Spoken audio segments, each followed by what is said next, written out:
سچا واقعہ حضور نے اپنے صحابہ کو سنایا۔ 3 آدمی سفر کے لیے روانہ ہوئے، یہاں تک کہ ان کو رات پڑ گئی، تو ایک غار کے اندر وہ داخل ہوئے رات گزارنے کے لیے۔ آندھی چلی، بارش آئی، تو اوپر سے ایک پتھر لڑکا اور وہ غار کے دروازے پہ آ کے گر گیا، اور اتنا بھاری اور بڑا پتھر تھا کہ اس نے غار کا دروازہ بند کر دیا۔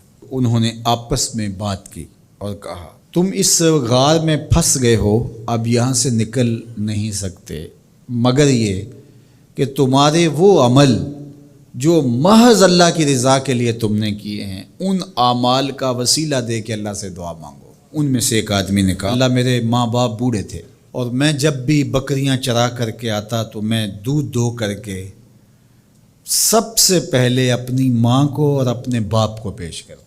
ایک دن میں سرسبز درختوں کی تلاش میں بکریاں لے کے کوئی چارہ، کوئی درختوں کی تلاش میں دور نکل گیا۔ میں جب واپس پلٹا، دونوں سو چکے تھے۔ میں نے یہ مناسب نہ سمجھا کہ میں ان کو جگاؤں، بیدار کروں کہ اٹھو دودھ پی لے، لیکن اب سارا دن وہ بھوک سے تھے، تو اچانک آنکھ کھلے اور بھوک کی شدت سے تڑپے، تو میں وہاں سے ہٹ بھی نہیں سکا۔ تو کہتا ہے کہ میں بچوں کو نظر انداز کیا اور ماں باپ کے جاگنے پہ دھیان رکھا، اور یوں ساری رات بیت گئی۔ میرے ماں باپ فجر کے وقت جب اٹھے، وہ دودھ ان کو پیش کیا۔ اب یہ عمل پیش کر کے کہتا ہے، اے اللہ اگر یہ میں نے محض تیری رضا کے لیے کیا، تو جانتا ہے میرے دل کو، تو اس پتھر کو ہٹا دے۔ تو پتھر تھوڑا سا سرک گیا، لیکن اتنا نہیں تھا کہ وہاں سے یہ باہر نکل سکے۔ اب دوسرے کی باری آئی، اس نے کہا، اے اللہ میرے چچا کی ایک بیٹی تھی جو مجھے بہت زیادہ محبوب تھی، مرد عورت کے ساتھ جتنی محبت کرتا ہے اس طرح میرا اس کی طرف رجحان قلب تھا، تو میں نے اس کو اپنی خواہش کی تکمیل کے لیے کئی بار کہا، لیکن اس نے کہا کہ یہ نہیں ہو سکتا۔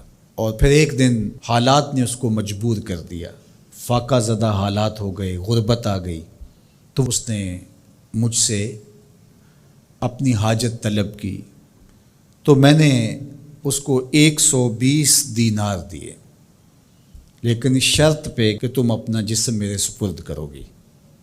اب مجبوری سے اس نے کہا ٹھیک ہے، لیکن میں نے دیکھا کہ اس کا وجود اللہ کے خوف سے کانپ رہا تھا، اور مجھے کہنے لگی، اتق اللہ، اللہ سے ڈر اور اس کی حدوں کو نہ توڑ۔ میری خواہشات تو پگلی تھیں، آرزوئیں تو بےتاب تھیں، اور میں اس کی قیمت بھی ادا کر چکا تھا، لیکن اس کا یہ جملہ کہ اللہ سے ڈر، تو میں نے تیرے سے ڈر کے اس کو چھوڑ دیا، اور جو اس کو میں نے 120 دینار دیے تھے وہ بھی اس کے پاس رہنے دیے۔ اللہ میرے اس مخفی عمل کو تو ہی جانتا ہے، تو اگر میں نے تیری رضا کے لیے ایسا کیا تو اس پتھر کو ہٹا دے۔